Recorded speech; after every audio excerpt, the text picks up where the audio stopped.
Good afternoon, and welcome to the 5 most challenging employee types. Personality clashes are common in the workplace and can cause some very serious issues. During this webinar, hosted by Lawn and Landscape, Christopher Brown, CEO of Teton Brown, will take the audience through 5 different personality types he's encountered during his 30 years in the industry. Brown will show the audience the systems and procedures that Teton Brown have developed to help smooth out difficulties. Just a couple of housekeeping things before we get started. This webinar is being recorded, and please feel free to submit your questions during the Q&A, and we will talk about those a little bit later. Now to introduce our speakers for today. Chris Brown is the CEO at Teton Brown. Christopher's journey in turfgrass science started as a high school summer job in Connecticut. He studied at Penn State, earning his BS in turfgrass science, and started Teton Brown with Peter Teed less than a year after graduation. Christopher has continued his education while managing and growing the business, completing his MBA at NYU Stern School of Business and a master's in turfgrass management through Penn State's online program. He is a frequent guest speaker at universities and conferences, talking about the opportunities for turfgrass professionals in the home lawn care space. Christopher also holds a private pilot's license and enjoys traveling with his wife of 25 years, Rachel. After Chris's presentation, we'll hear from our sponsor today, Field Routes, and Zach Dilla, marketing specialist. Chris, I'm going to turn it over to you. Great, thank you very much. Well, hello everybody, and welcome to this presentation. I'm usually in front of a live crowd, so this is a little bit different to be talking to a computer screen, but I hope everything comes along as well, and I'm able to project the energy that I'm feeling here. This is a topic that's kind of near and dear to me. As the intro stated, I started Teton Brown back in 1995, less than a year after graduating with my undergraduate degree. And we've had an interesting ride over the years. It started off with me and my partner, and gradually we built up, we got up to about 10 employees, then started having a lot of troubles. And then I think probably a lot of the same growing pains that a lot of other companies have had or will have. In fact, I can almost guarantee any of you who've gone through the process of hiring and building up a crew of employees have dealt with some of the headaches that I'm going to be talking about today. We, as of this past year, I should say about a year ago, we decided to branch out a little bit. Our services were primarily, almost exclusively, home lawn treatment services. So we would be doing fertilizing, some seeding work, weed control, insect control, those sorts of things. We did not do mowing or cleaning up leaves. But we grew the business pretty well over the years, and we were at about, I want to say, 70 employees before last year. Last year, we ended up purchasing 2 irrigation companies, smaller companies, to bring them into the fold because of the fact that we were running into the problem of a lot of clients not getting the lawn that they wanted, and we weren't able to help them because we weren't offering the irrigation services, and that was causing a lot of frustration. So we brought these 2 irrigation companies in, and in the process, we brought 2 new groups of employees that really hadn't been with our company before, and so it was a bit of a different culture. And I noticed after a little while, I started to pick up on the fact that, hey, you know what? I know this person's probably not going to last very long. I know this person, I think there's some trouble brewing with this one. This person's a superstar. We need to make sure that they're happy. We started picking up on that, and it became instinct. And I started to wonder why. Why is that? Why was I able to do that now? And I certainly wasn't able to do that when we were first growing the company. And it really kind of boils down to experience, as I'm sure a lot of you would have guessed. And so I wanted to quantify it a little bit more. So I started to kind of go down and say, what is it about this person that's throwing up red flags in my mind? And then I realized that, hey, you know what? They remind me of this other employee that we used to have. And here were the problems we had with that employee. And actually, now that I think about it, we have this other employee, if I go even further back in our past, that also we had those same problems with. And I started to put names to those employee types. And it's a little bit of a very loose guide here. I want to keep in mind, I'd like everybody to keep in mind that every individual is an individual, and no 2 people are exactly alike. So this is just a little bit of a guide to help maybe raise some red flags and maybe alert you to the fact that there could be issues brewing that you might not have otherwise noticed. And so with that, I had the opportunity to come here and talk to you people about this. And so I'm going to share for the very first time my presentation on the 5 challenging employee types. I want to also stress before we get going here, we all know, I assume it's similar. I've heard it's similar around the country. And I know hiring and finding good people nowadays is probably more challenging than it has been in the entire existence of our company. And that I've been around for almost 30 years in business. I don't ever remember it being this hard to find decent people who are willing to work. And we can blame any number of things for that. But the truth of the matter is, it's a challenging environment to find good people. And I suspect, and I've heard that it's very similar around the country. So what I'm hoping to do here today is to provide some of you with some tools and some ideas for how to take those people who are potentially good employees and figure out how to constructively retain them and not let them go and not let the problem spiral out of control. And then you've lost somebody that with the right kind of mindset and the right kind of management, you might have been able to hold on to. Okay. Without further ado, let's move on to the first slide here. Some of you might have seen this before. I'm going to be very clear. I did not invent this. Okay, this is actually a very basic idea. It's a very simple idea. I want to say I might have learned about it in business school, but it's around a fair bit, and it's a pretty straightforward concept. And that is, every employee could be very loosely grouped into one of four quadrants. And we're comparing motivation to skill level or talent level. Okay, so either you've got a very highly motivated employee or a very poorly motivated employee or something in between. And you've got a very highly skilled employee or a very low skilled employee or, maybe something in between. And when you combine those two traits, they'll fall somewhere on this grid. So on the left side, you've got, motivation, high and low. And on the bottom, you have skills and talent, high and low at the same time. So if we go down, we can throw up some labels on people that might fall into one of these four quadrants. On the top left, high motivation, low talent or skill level. That's what I would call the prospect. This is somebody you're going to keep an eye on. This is somebody that has the potential, they've got good motivation, and that's kind of critical. On the top right, you've got your star, right? What do we do with the stars? Highly motivated, highly skilled. I mean, you can't get enough of these employees. You'd just be, all of us would be millionaires, drinking a pina colada and, down in Aruba if we could find just a full staff of these superstars. Unfortunately, that's not always the case, but these are the folks that you really want to make good use of. On the bottom left, low, useless. Yeah, that kind of straightforward there. Very low motivation, very low skill. I'm not going to tell you can't turn these folks around. I've seen it happen, but it's difficult and it takes a lot of effort, and you have to really decide whether or not you're up for the challenge. And then you got somebody who I'll affectionately refer to as the slacker, and that's somebody with a lot of skill but not a whole lot of motivation. And so, really loose terms, what do you do with these four types of people? Well, the prospect, high motivation, low skills, low talent.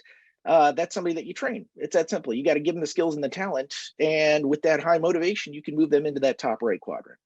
The star, retain. You want to hold on to these people, right?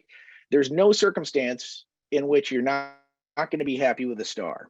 That's foreshadowing for this presentation. Remember, I said that because it's going to come back to bite me. Useless, low. I'm recommending you show these people the door. That said, again, I don't want to say in every circumstance. That could just be that the person hasn't found their motivation. Maybe they're a little young and they just haven't been out in the workplace. Maybe they don't quite understand the stakes. And you might be able to provide that with some conversation and figure out what motivates them. And then if you can get them motivated, maybe you can train them up. So I'm not going to say definitely just get people out of there, but it's a tough challenge.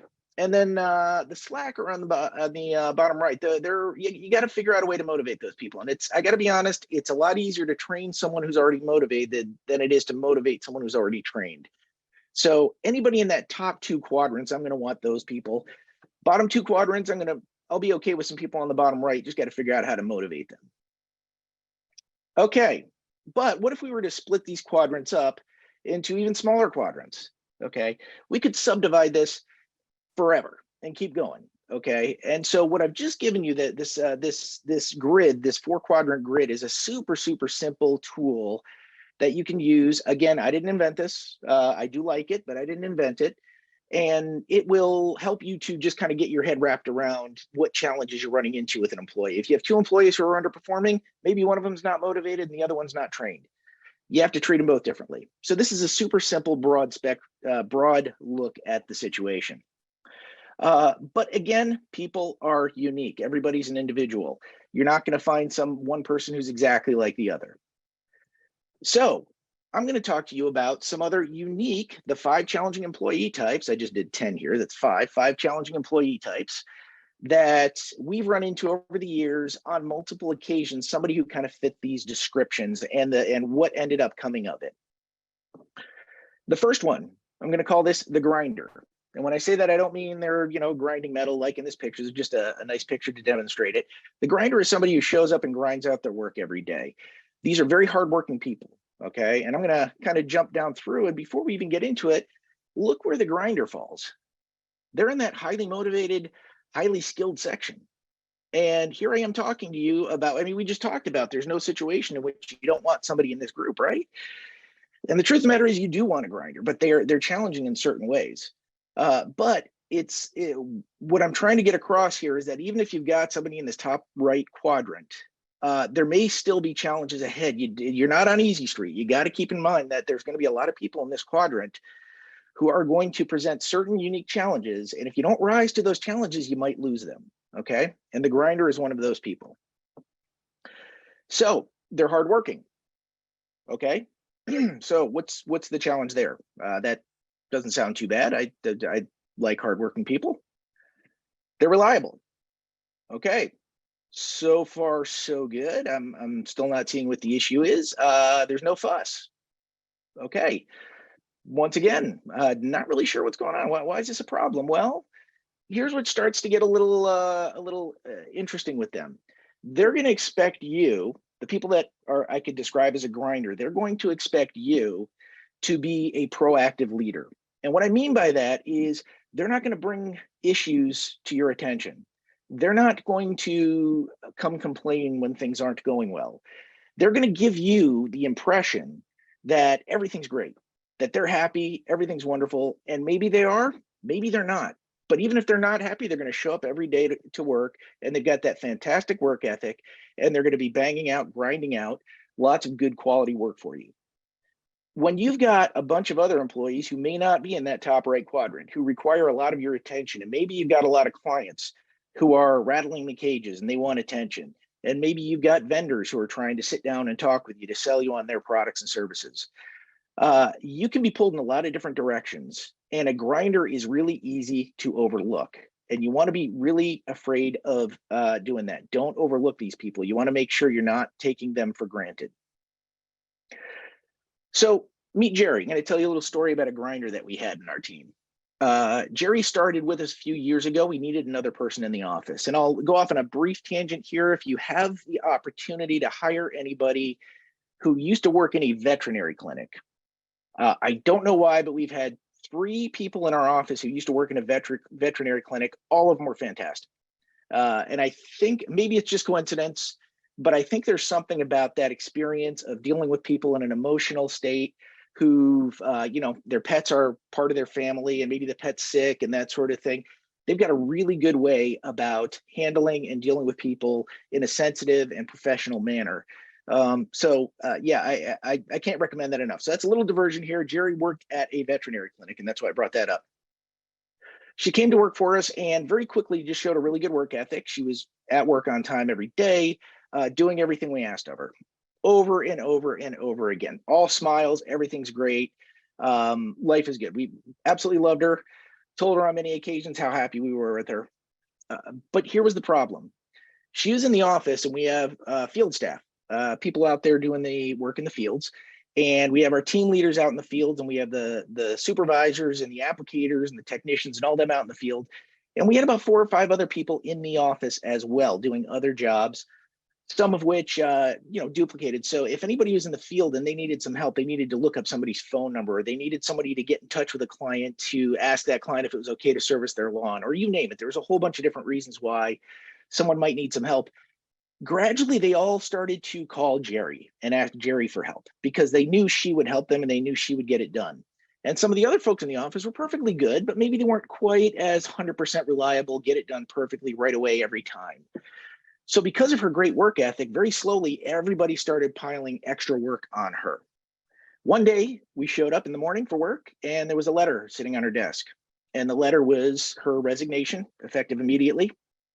And to say that it took us by surprise is a bit of an understatement, but Jerry was not somebody who liked confrontation, and this had been boiling up for quite some time, that she was getting more and more frustrated with the fact that work was getting piled on her and not being shared around a little more evenly, and she was getting completely overwhelmed. So she took the only way out that she knew, and that is she left and she found a much better paying job. The good news to this is about a year later, we reconnected with her and had some good heart to hearts. And she actually ended up coming back to work for us. But we learned our lesson, and we learned that this is something you have to be very careful about. If you've got a grinder on your staff, make sure they're happy. We'll get into how to handle these people at the end of the presentation. Number two, this is somebody I refer to as the victim. Any of you have ever watched South Park probably know the reference with this image here. So where's the victim? Well, again, the victim's in that top highly motivated and highly skilled section. So you're probably sensing a little bit of a theme at this point. And that's on purpose, because what I'm trying to say is, even with this basic matrix, you are going to have challenges with those people in that top right quadrant. You can't ignore that. You're going to want to definitely pay attention to those folks. So how do we describe the victim? What's going on with the victim? Well, they're also hardworking. They're also reliable. They're also no fuss. Okay, so again, we're looking at somebody who on the surface seems fantastic. What's the problem, right? Well, this is somebody, and I want to stress that this is somebody who presents very much like the grinder. They might not be quite as hardworking as the grinder. The grinder is just somebody who blows you away with their work ethic. The victim is somebody who might do that, but they're also more likely to be just a reasonably solid, middle of the road employee, hardworking, no fuss, reliable. Everything seems fine.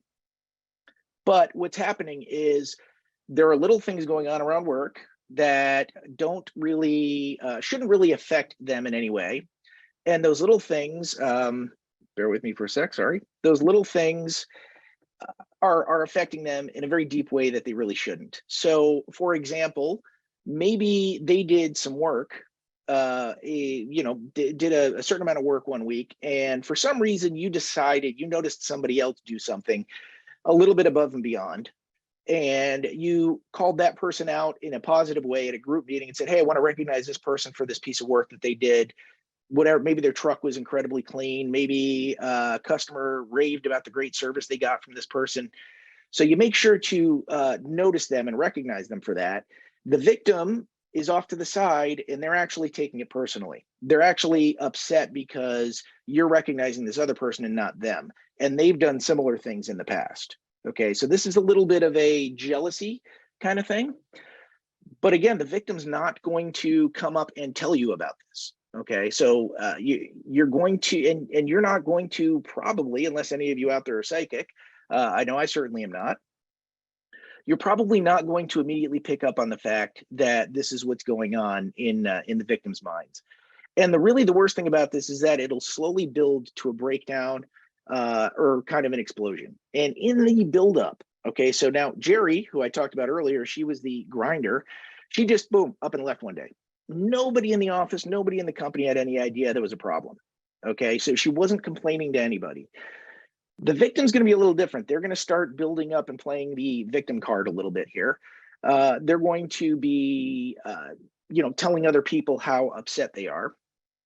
And it's going to build up to a breakdown or an explosion because of the fact that they're not getting what they perceive they deserve out of the business. And rather than coming and talking to you, or rather than asking, what's the next step? How can I make more money? How can I get to a different position in the company? They're just showing up every day and quietly doing their work.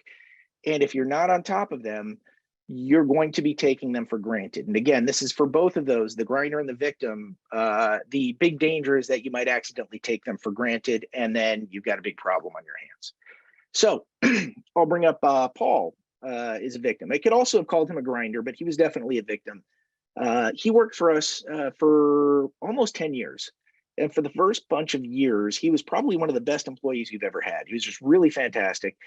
He had certain limitations in terms of things he could do. He wasn't a great manager, but he was just somebody you could put him in a truck with the equipment and he'd go out and get just an absolute ton of work done at a very high level. Fantastic person. So we gave him opportunities to move up, but we didn't really sit down and talk to him about where he wanted to be, and we didn't really sit down and try to see where his mind was at or what he was thinking. And then all of a sudden, one year, we just noticed he was a little more distant, a little less happy. And then other employees started coming to us and saying that he was complaining a lot to them about how he didn't feel like he was appreciated at the company enough. Now, granted, we were paying him a lot of money. He was getting for his position. We were paying him a lot, but he didn't see that. He saw other managers, people that were actually a tier or two above him, would get perks like taking a pickup truck home. There's reasons why we allow certain managers at certain levels to take a pickup truck home. It's for it saves parking at the facility, but it's also a lot of times you have to leave their house and go directly to a client's house because the client wants to meet first thing in the morning. So there's a lot of reasons why we do that. He didn't really qualify for that, but he didn't see that. He just saw that he wasn't getting a pickup truck, and he was starting to feel more and more slighted. And rather than sitting down and talking to him when we started noticing these things, we kind of let it slide and figured, he's just going through a phase. He'll turn it around. It wasn't just a phase. It got worse and worse to the point where he started actually stealing material and servicing properties on the side while claiming to be part of our company, doing work on the side and essentially giving them the same service, but just doing it for less money. He wasn't licensed to be able to do this. And obviously that did not end well. And I do, to a large extent, blame him for that behavior because he took it to a place that nobody really should ever take something. But I also blame us for not being more proactive about working with him to make sure that he was happy in his circumstances and that we were properly recognizing his contributions to the company, which were substantial, at least for the first number of years. I don't want to say we didn't recognize him at all. We did, just not to the level he was expecting or thought he deserved. Hence the victim. He thought he was being victimized. Okay, I'm going to take a little sip of tea here, give my voice a break. All right, thank you. And now moving on to the sprinter. So we got a picture of Usain Bolt here. World's fastest man, at least at a certain point in time. I'm not sure if anybody's been able to beat that in recent years, but yeah, the sprinter. Well, what's this all about? The sprinter is very highly motivated, and that's a great thing. They may be low skill, they may be highly skilled. That doesn't really matter. But you're talking about somebody with motivation. And actually, in retrospect, as I think about this, I should have put that the words the sprinter at the very top of the line there, because we're talking about somebody who's just going 100 miles an hour, who comes in just right out of the gates, 100 miles an hour. Typically speaking, this employee is going to be a newer employee because, let's face it, you can't sprint forever. It's not going to be somebody who's been working with you for 3 years at a normal pace and all of a sudden takes off like gangbusters.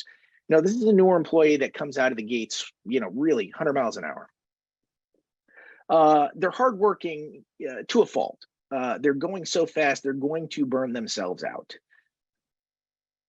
They are reliable. They are looking to make a big impression very fast. They're always going to be asking about what's the next step? What's the future here for me? Even really far earlier than they really probably should be. They want to move up the ladder, and they want to move up the ladder fast. And the problem with the sprinter is they're going to burn out. I have this conversation with a lot of employees nowadays. When I see somebody who kind of seems to resemble this, I pull them aside and I compliment them on their work ethic and motivation. But I remind them, I say, this is a marathon. It's not a sprint. You're not going to get to whatever goal you're looking for, by running faster. You're going to get there by steadily making progress every single day. It's a marathon, not a sprint. You can say that about a lot of things in life, but that's something the sprinter doesn't quite get. So the other, I didn't put it in here, but typically speaking, in my experience, the sprinters that we've seen are people who are not in the stage of life where they really feel they ought to be. And there's a lot of potential reasons for that. So maybe you got somebody who just didn't have a whole lot of motivation in their late teens, early 20s, maybe even in their mid 20s. Now they're in their late 20s, early 30s, and they're looking around, and maybe some of their friends have been at a company for about 10 years now, and they've worked their way up, and now they're in a good management position and making good money. Or maybe some other friends went off to college and have some sort of professional career. And rather than going into a trade where they could be making good money or going into some sort of professional career, they just kind of, kept the same job they had through high school. And they made some spending money and went out and spent it, and that was it. And then all of a sudden, something kind of clicks later in their late 20s, early 30s, like I said, that'll get them all of a sudden, oh wow, I'm not where I should be in life. I want to get there right now. And they start trying too hard to make up all the progress that they missed out on earlier in their career when they should have been making, steady progress through their 20s. They didn't, and now they want to try to get all caught up. And you really kind of can't do that, and it's really difficult. So that's the danger there. And typically speaking, they will be what we call a job hopper. They're going to go to a job. They're going to go 100 miles an hour for a few months. They're going to finally sit down with management and say, hey, look, I've been working like crazy for a few months here. When do I get my promotion? When do I get a raise? What's going on? And that might not have been enough time. And really what you're doing as a company owner is you're trying to see, can this person keep up that pace forever, for a year, for 2 years, for 3 years? Probably not. So you're gonna want to wait and see what's this person showing like in 6 months, in a year, and maybe they'll slow down to a more normal pace. But typically speaking, they'll burn out and they'll get fed up with the fact that they haven't moved up the ladder quickly enough, which is quicker than anybody else really ever would in your company. And so they decide to move and go to another job. And unfortunately, this just becomes a little bit of a hamster wheel. This cycle, they're starting over again at every job, looking for that one that's just going to give them, the highway to success in the next couple of years. So I'm going to tell you about a young man named Randy who fit the bill pretty much exactly. He was in his early 30s, had moved around from job to job. Now, Randy was a little less, he wasn't quite the same case that I described earlier, where his problem wasn't that he wasn't motivated earlier in his career. His problem was that he got in with somebody who was a friend of a relative who was in his 50s, had a business, decided to hire Randy and said, hey, look, work for me for the next 5-10 years. And what I'll do is I'll then hand the business over to you, and we'll do a structured payout and you can buy it from me over a few more years. So he jumped on that and thought, okay, this is really good. And he worked really hard for a bunch of years, not making a whole lot of money, because in his mind, he was thinking he's going to own this business at some point. And then sure enough, this person, rather than turning the business over to him, ended up selling it to somebody else. And it was just the rug was just pulled right out from under Randy. Now, of course, that's the story Randy told. There may be a different story from that former employer. I'm not sure.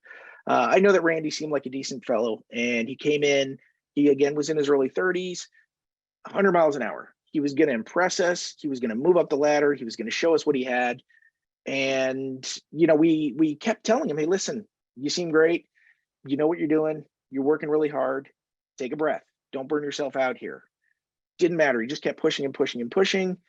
And at about the, I want to say 4 to 6 month mark, he walked in and said, I'm giving my 2 weeks notice. I found something else where I'm going to be able to get more advancement opportunity.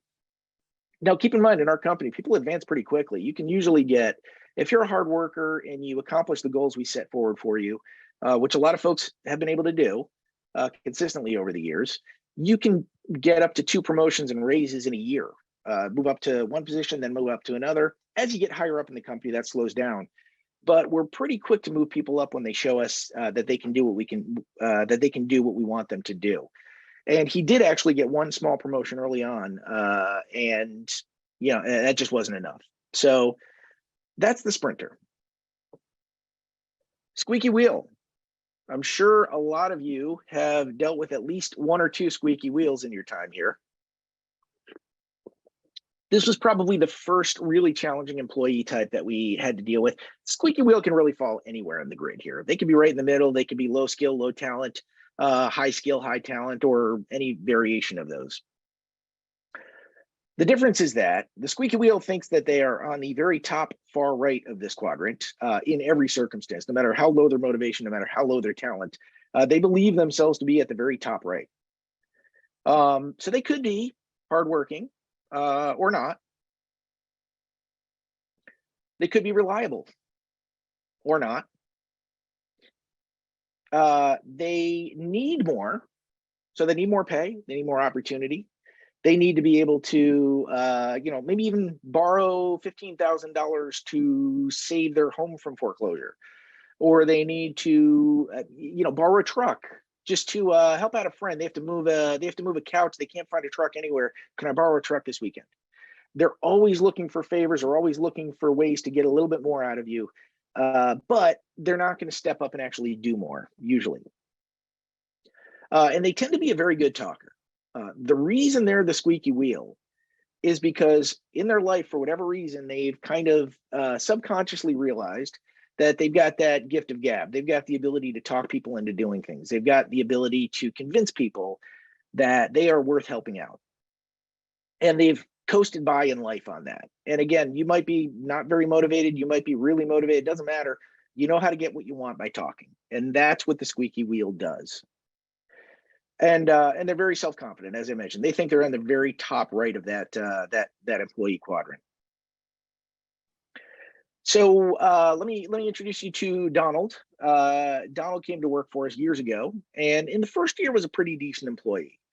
Got some work done, knew how to do things well, always reminded us of the fact that he was doing things well, never stopped reminding us of the fact that he was doing things well. Loved mechanics and wanted to do more mechanical work. And so we actually gave him the opportunity to do more. And then we learned pretty quickly that he was a very mediocre mechanic. He enjoyed it, but it wasn't something he was great at. And he was in the office probably every 2 weeks asking for a raise. And there was always some reason in his personal life why he needed to earn more money. I kept explaining to him, said, Donald, I get it. But the job you're doing pays this, and your personal life is your personal life. If you want to make more money, we've got to figure out a way to do that, but I can't just pay you more for what you're doing right now. And over a period of time, the really great thing about having Donald around is that he convinced us to much more carefully codify how much money people make.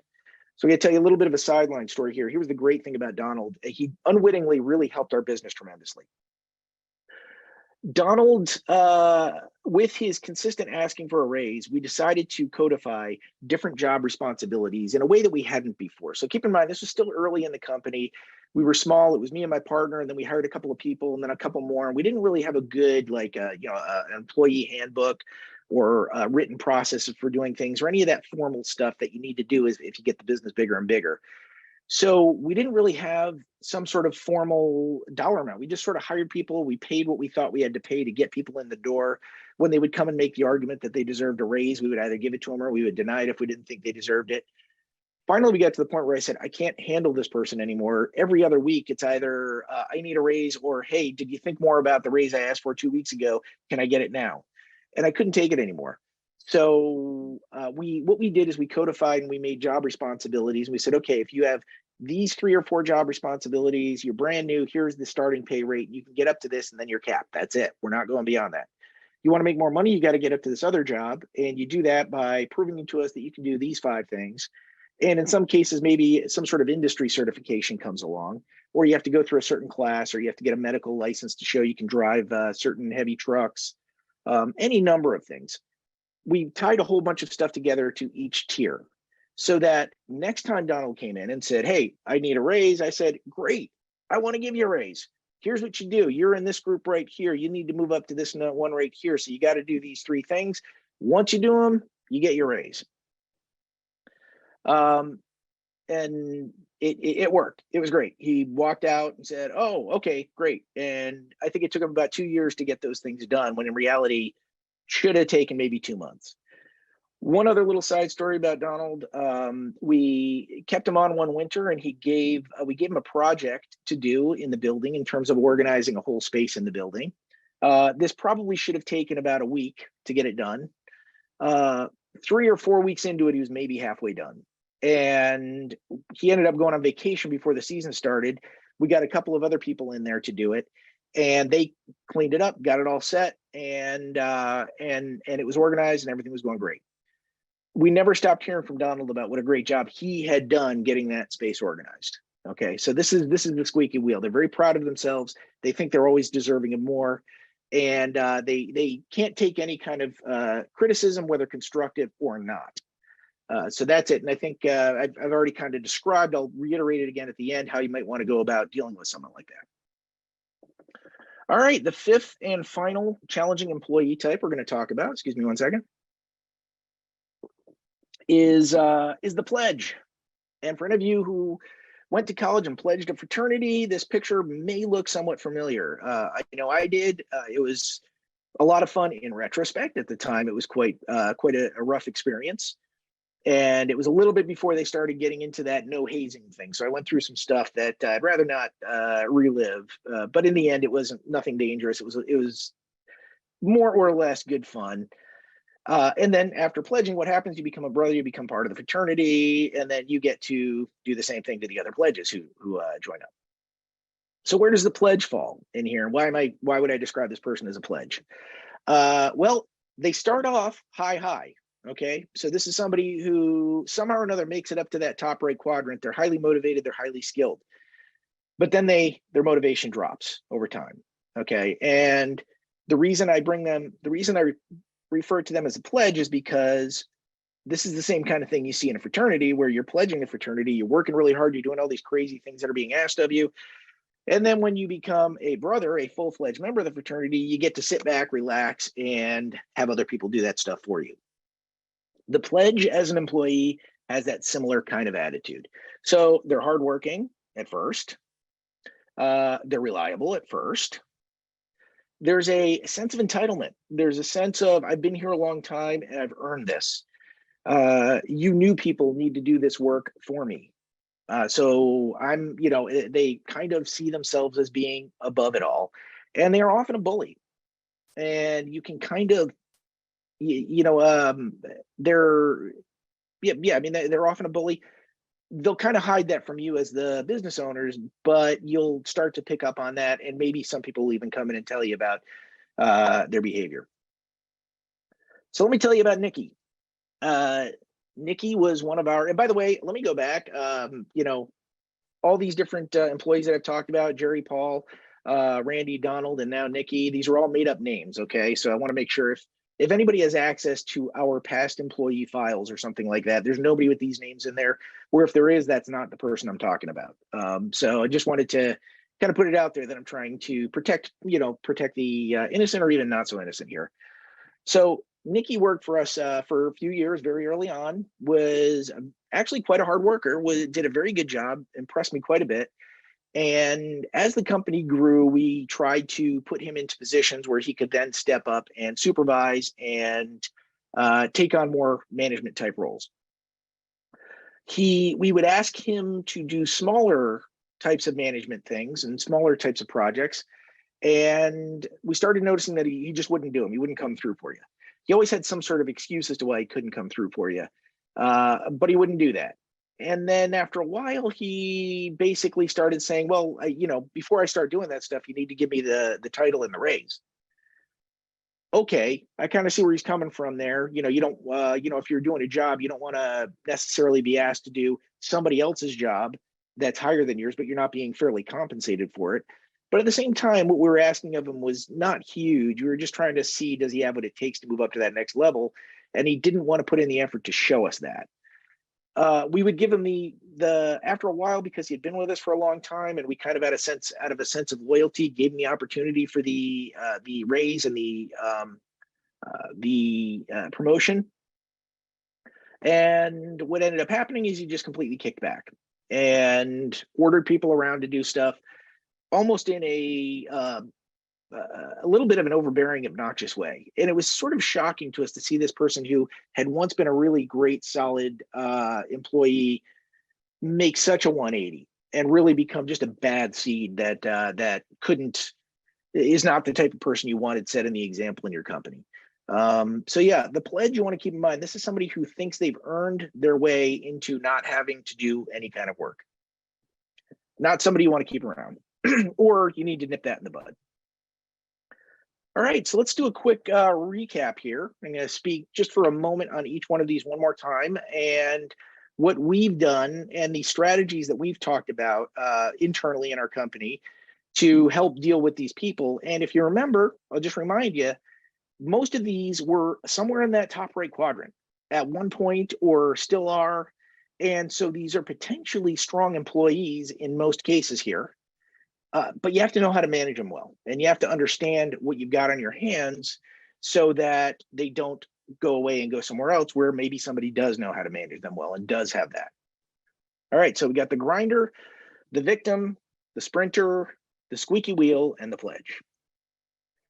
So the grinder, I'm gonna move the Zoom thing out of the way here. I couldn't see the words for a second there. The grinder, you need constant communication with this person. This is somebody, remember, they're going to show up, they're going to put their nose down, they're going to get their work done every single day without fail, and they're never going to fuss. They're never going to say anything to you or anybody else. And from all outside appearances, this person looks like just an absolute ideal employee. Okay, but the danger here is that they can be overlooked very easily. They can be taken for granted. Make sure you don't do that. Make sure you keep the constant communication with this person. Make sure they're being compensated fairly. Remember, this is somebody who's really doing a great job for you. You want to make sure they're compensated. You want to make sure they're getting regular raises and or promotion opportunities. And you also want to make sure that you don't run into a situation like we did with Jerry, where she was improperly burdened by so many other people in the company because of her fantastic work ethic. Okay.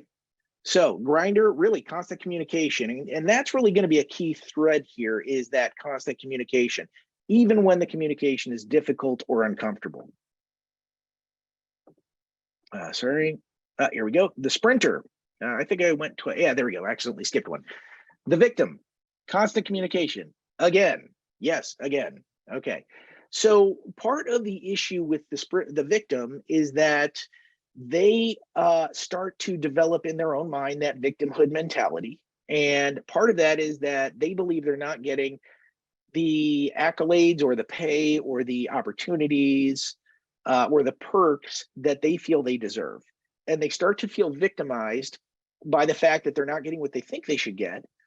And when they see that somebody else might get some of those things, they take it personally, as though you're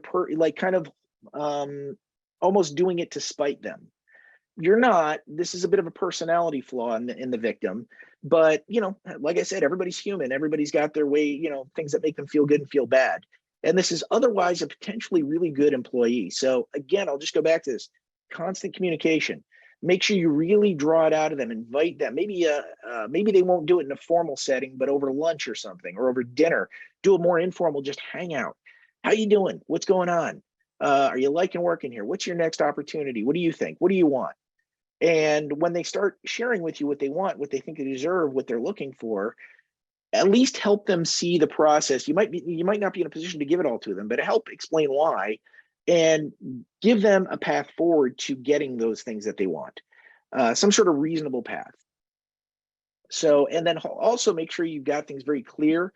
If you are giving other people opportunities that the victim's not getting, make sure it's understandable why. Make sure it's not just, well, we only had one position to give out, and so we hired them instead of you for that position.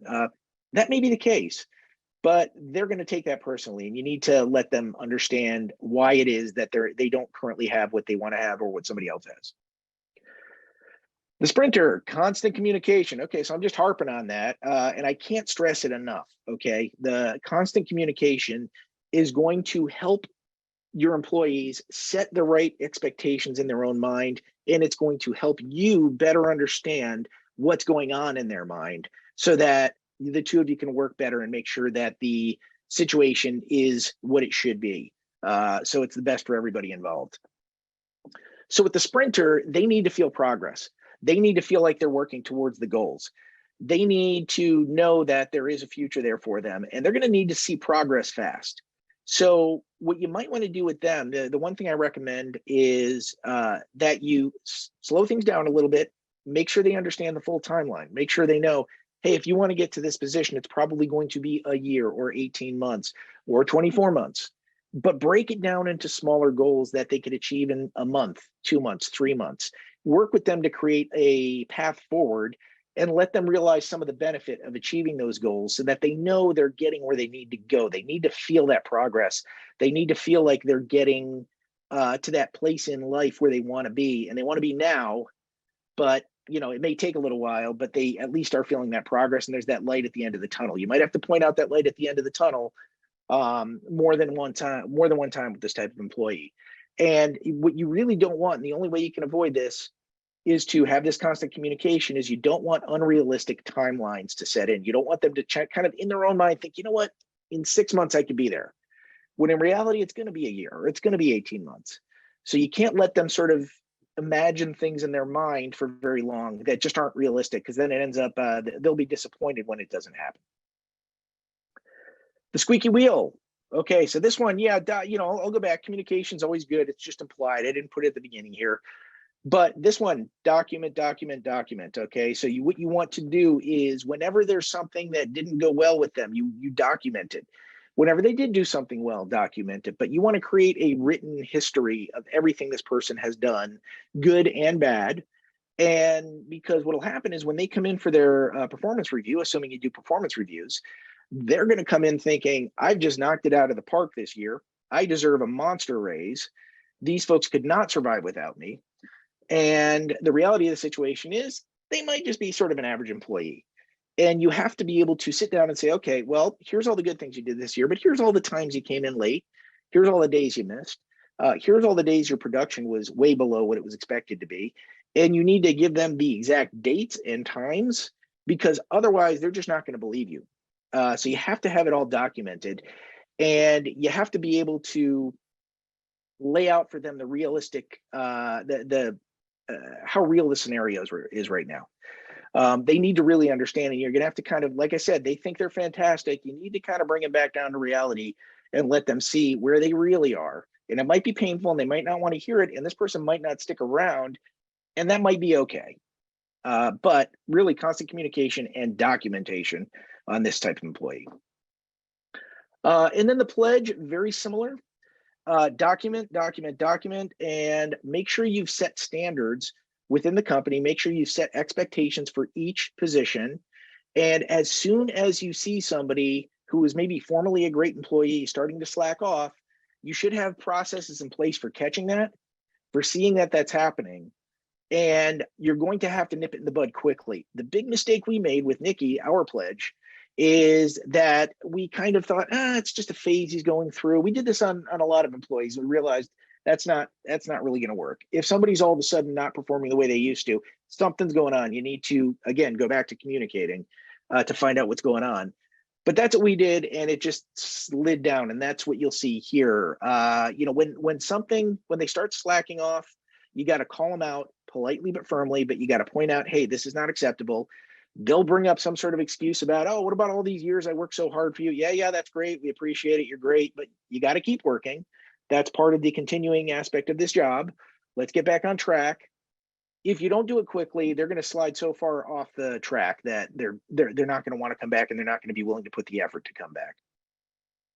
So again, communicate, document, and keep an eye out for these employees who, again, might present as that top right quadrant, the stars, but there's tricky aspects to them that you're going to want to focus on and pay attention to as a manager, to make sure that the ones that have the potential to do great in your company and to help you and your company succeed have what they need and help you to get where you want to be. And that's it. My name is Christopher Brown. That's the presentation. I'm happy to take some questions now. I think Kim was going to jump on and read some questions for me. Wonderful. Thanks, Chris. One question is, I guess, when and how should leaders be identifying these red flag personality traits? Is it as early as the interview process? Is it 90 days in or later? Sometimes it depends on the personality traits, and they might present differently. Different people might present differently. I don't think there's a specific time that you can say that. But really what you want to do, and I kind of finished off the session by giving the advice on how to deal with each of these folks, and it's communicate, and then also document, and make sure that communication is strong. And what'll happen is whether it's the grinder or the victim or whoever it might be, that regular proactive communication is just critical. So if you're not used to sitting down one-on-one and talking with each of your employees and making it a point to record, did I talk to this person this week? Did I talk to this person this week? Did I talk to this person this week? You're running a small business. It feels like, holy cow, I'm just dumping more on my plate here. These people are doing their job. They're fine. I assure you, some of them might not be fine. And you're not going to know it unless you're sitting down and having a chat with them at least once a week and giving them the opportunity to tell you what's going on in their mind. So, yeah, over time, I'm not sure that there is a specific time. If I had to guess, I'd probably say by about 90 days, you should be able to know if somebody falls into one of these types of descriptions. But really, just kind of keep up that communication from the beginning and make sure they have an opportunity to talk to you about what's on their mind. Great. And Chris, are you noticing any sort of generational trend with these various personality types? We talk about this a lot, and I'm not sure. I think generally speaking, most of the managers in my company will tell you that there's a lot more victims nowadays coming in. Some of the younger folks, maybe that's the case. We didn't really document it too much in the past, so maybe it's just a little bit of that. I got a few gray hairs up here and starting to get that. Kids these days, get off my lawn kind of thing going on. I don't really know as to whether or not that's the case. What I do know is I think generationally, something that's happened that's, I think, overall a very good thing, but it makes it tougher to run a business, is that younger people today aren't going to stand for being taken advantage of. They're not going to stand for being anything that they perceive as abuse in the workplace. And I think that's a very good thing. I think a lot of companies really took advantage of employees for many, many years and didn't get called out on it. People were just kind of afraid to quit or afraid to call out their boss. That doesn't happen anymore. So you better be treating your employees well. Otherwise, they're going to they're not going to stick around. However, some I think might be a little bit too sensitive, or even a performance review that includes some sort of negative feedback, even if constructive, is taken as abusive. And that's obviously not the case. So maybe there's some generational change, but I don't want to throw too much credence into the idea that kids today just don't know how to work or something like that. Gotcha. And one last question for you, Chris, before we turn it over to Zach. Somebody in our chat wrote, I have a grinder that is a performance machine, but also has a terrible sarcastic attitude about coworkers and systems in the company. It's also almost to the point of being insubordinate. Plus, he's the son of one of the owners. Obviously, this presents some challenges. Any suggestions on the best way to handle him? Well, I was going to give you a great suggestion until you threw in there that he's the son of one of the owners, because boy, oh boy, does that ever throw a monkey wrench into the works. Again, I'll just go back to communicate. I think what you need to do is, assuming you're in a position of authority over this individual, maybe go to the owner and say, look, your son here is fantastic. I don't know if you said son, daughter, regardless. I didn't want to assume there, but your child is fantastic in many ways. Here's the problems we're having. I'm going to sit down and try to help them understand the situation. And then really just sit down and try to get them on board with it. Help them understand. I guess I'll go back to this. Help them understand the why of the systems in the company. Okay, so you might have a system in place. Why do you do it that way? What's the reason for that? Is it just because that's the way you like to do it? Or is there some reason why you want things done a certain way? And if it's not done that way, it creates problems. And what does the company stand for? What is the company trying to accomplish? So if you can help them maybe understand the why behind what you're asking them to do, you might get a little bit more compliance with that. But yeah, if you want to try to shoot me an email afterwards, I could think on this a little more with you. But definitely being the child of the owner makes that one a lot tougher. So I wish you the best of luck on that. Great advice, Chris. Let's pass it over to Zach, our Field Route sponsor. Yeah, thanks, Kim. And thanks so much, Chris, for that presentation. It was very insightful, really enjoyed it. I'll be pretty brief here. Just a quick overview on Field Routes. We're a cloud-based and mobile software service provider for field service businesses like yourselves. We can help automate certain aspects of your day-to-day, whether it's office management, advancing your route optimization, improving payment processing. We can help streamline your operations and increase your revenue. I have a link that I'll share in the comments or in the chat bot here. you guys are interested, you can sign up for a demo. Here on my screen right here, you can just see that we have our G2 ratings, our Capterra ratings, some reviews listed. We have over 1,700 field service-based companies that are using Field Routes, and if you're interested, we're happy to have you sign up for a demo and check us out. Thanks for that. Wonderful. Thank you, Zach. And thank you everybody for participating today. Make sure to keep an eye out in your email for a recording of this event. Thanks and have a great rest of your day.